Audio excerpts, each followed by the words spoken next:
வீட்டுக்கு ஒரு மரம் வளர்ப்போம் என்று அரசாங்கம் சொல்லுது. அரசாங்கம் சொல்ற மரம் ஏதோ ஒன்று வச்சா போதும்னு சொல்லுது. நீங்க அப்படி இருக்கக்கூடாது. மரம் வளர்ப்பது வீட்டில் எத்தனை பேர் இருக்கமோ அத்தனை பேருக்கு ஒரு மரம் வளருங்கள். அப்படிப்பட்ட மரம் வளர்த்தால் அதில் பறவைகள் வந்து கூடு கட்டணும். அதுதான் மரம். அப்படின்னா பழங்கள் இருக்கணும், காய்கள் இருக்கணும், அத்தனையும் இயற்கையோடு சேர்ந்து இருக்கணும். அதுதான் நமக்கு நல்லவை பயக்கும்.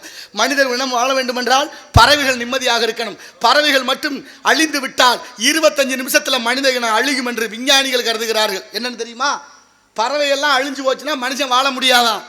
எப்படின்னு தெரியுமா உங்களுக்கு? இந்த நாட்டில் எவ்வளோ வண்டுகள் பூச்சிகள் நம்ம இரவு நேரத்தில் பார்க்குறோம், பகலில் பார்க்குறோம். அதையெல்லாம் இந்த பறவைகள் சாப்பிட்டுக்கிட்டு கட்டுப்பாட்டில் வச்சிருக்கு. அது திங்கலைன்னா வண்டுகள், விஷப்பூச்சிகள், பாம்புகள் அத்தனை வந்து நம்மளை அழித்து விடும் என்று விஞ்ஞானிகள் ஆய்வு கருதுகிறார்கள். அப்படிப்பட்ட மனித இனம் வாழ வேண்டும் என்றால் மரங்கள் இருக்க வேண்டும். மரங்கள் இருந்தால் தான் பறவைகள் இருக்கும். நமக்கு என்ன மரம்னு தோணும், பறவைகளுக்கு அது வீடு.